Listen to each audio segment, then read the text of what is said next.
നിയമസഭാ തെരഞ്ഞെടുപ്പിനുള്ള നാമനിർദ്ദേശ പത്രിക സമർപ്പിക്കൽ തുടങ്ങിയിരിക്കുകയാണ്. വിവിധ സ്ഥാനാർത്ഥികൾ പത്രിക സമർപ്പിക്കാൻ തുടങ്ങിയിട്ടുണ്ട്. ഇത്തവണത്തെ തെരഞ്ഞെടുപ്പ് വലിയ പ്രതീക്ഷയോടെയാണ് ഓരോ മുന്നണികളും നോക്കിക്കാണുന്നത് എന്നുള്ളത് കൊണ്ട് തന്നെ വലിയൊരു പ്രചരണ തിരക്ക് തന്നെയാണ് എല്ലായിടത്തും കാണുന്നത്. വടകര നിയോജക മണ്ഡലത്തിലെ LDF സ്ഥാനാർത്ഥി MK ഭാസ്കരൻ നാമനിർദ്ദേശ പത്രിക സമർപ്പിച്ചു കഴിഞ്ഞിട്ടുണ്ട്. വരണാധികാരി കെ അജീഷ് മുമ്പാകെയാണ് നാമനിർദ്ദേശ പത്രിക സമർപ്പിച്ചിട്ടുള്ളത്.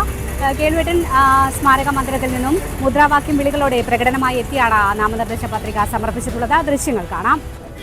ഇടതുപക്ഷ ജനാധിപത്യ മുന്നണിയുടെ വടകര നിയോജക മണ്ഡലം സ്ഥാനാർത്ഥിയായി ഇന്ന് നാമനിർദ്ദേശ പത്രിക സമർപ്പിച്ചിട്ടുണ്ട്.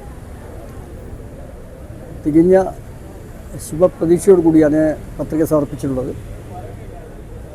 കേരളത്തിൽ ഇടതുപക്ഷ ജനാധിപത്യ മുന്നണി നടത്തുന്ന വികസനക്ഷേമ പ്രവർത്തനങ്ങൾ, സമാനതകളില്ലാത്ത ക്ഷേമ പ്രവർത്തനങ്ങൾ തീർച്ചയായും പിണറായി വിജയൻ സഖാവിൻ്റെ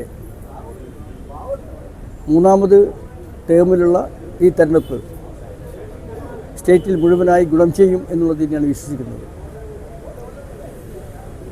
ജനങ്ങൾക്ക് ഗവൺമെൻറ് നടത്തുന്ന എല്ലാ പ്രവർത്തനങ്ങളും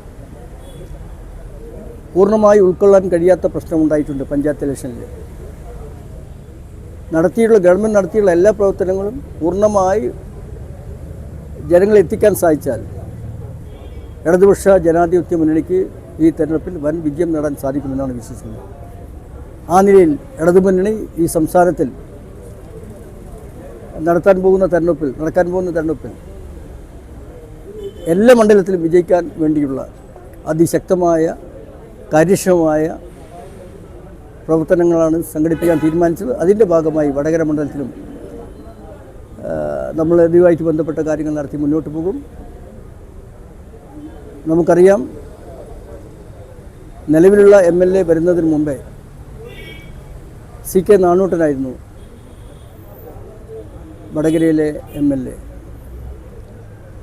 ആൾ വികസന പ്രവർത്തനം സംബന്ധിച്ച് നടത്തിയ വിഷൻ 2030 എന്ന സെമിനാറും അതുമായി ബന്ധപ്പെട്ട വിഷയങ്ങളും അതിൻ്റെ തുടർച്ച ഉണ്ടായില്ല എന്നുള്ളതാണ് കഴിഞ്ഞ ഈ സിറ്റിംഗ് MLA എന്ന നിലയ്ക്ക് അവരുടെ പരാജയം. ഏതൊരു വികസന പ്രവർത്തനവും ഏതൊരു ജനപ്രതി വരുമ്പോൾ അതിൻ്റെ തുടർച്ചയുണ്ടാവും. ആ തുടർച്ച ഉണ്ടാകുന്നതുകൊണ്ട് തന്നെയാണ് കൂടുതൽ കരുത്തോടു കൂടിയും കൂടുതൽ ആവേശത്തിലും ഇടതുപക്ഷ ജനാധിപത്യ മുന്നിൽ പ്രവർത്തിക്കുന്നത്. ഈ മണ്ഡലം പിടിച്ചെടുക്കാൻ കഴിയും എന്ന് തന്നെയാണ് ഞങ്ങളുടെ വിശ്വാസം. നല്ല രൂപത്തിലുള്ള പ്രചരണം ആരംഭിച്ചു. ഇലക്ഷന് വളരെ കുറച്ച് ദിവസമേ ഉള്ളൂ. ഇന്ന് നോമിനേഷൻ കൊടുത്തു. അതിനു മുമ്പേ തന്നെ വടകരയിൽ ഞങ്ങൾ റോഡ് ഷോ നടത്തി, ആവശ്യമുള്ള ബോർഡ് സ്ഥാപിച്ചു. ഓർക്കാട്ടിൽ റോഡ് ഷോ മെന്നാന്ന് നടത്തി. നല്ല രൂപത്തിലുള്ള പ്രചരണം. ജനങ്ങൾ ഇടതുപക്ഷ ജനാധിപത്യ മുന്നണിയെ, വോട്ടർമാർ ഇടതുപക്ഷ ജനാധിപത്യ മുന്നണിയെ ഏറ്റെടുത്ത തരത്തിലാണ് അവരുടെ പോസിറ്റീവായിട്ടുള്ള സമീപനത്തിൽ നിങ്ങൾ മനസ്സിലാക്കാൻ സാധിക്കുന്നത്. തീർച്ചയായും ഉണ്ടാകും. ഞാൻ പറഞ്ഞല്ലോ, അതിൻ്റെ കാരണം പറഞ്ഞല്ലോ. കേരളത്തിൽ ഇടതുപക്ഷ ജനാധിപത്യ മുന്നണി നടത്തുന്ന വികസനക്ഷേമ പ്രവർത്തനങ്ങൾ ജനങ്ങളിൽ എത്തിക്കാൻ സാധിച്ചില്ല എന്നുള്ളത് ഞങ്ങളുടെ ഒരു കുറവ്. ആ കുറവ് നികത്തി ഞങ്ങൾ മുന്നോട്ട് പോകും. മയൂരം കോക്കനട്ട് മിൽക്ക്, മനസ്സിലെന്നും മായാത്ത രുചി.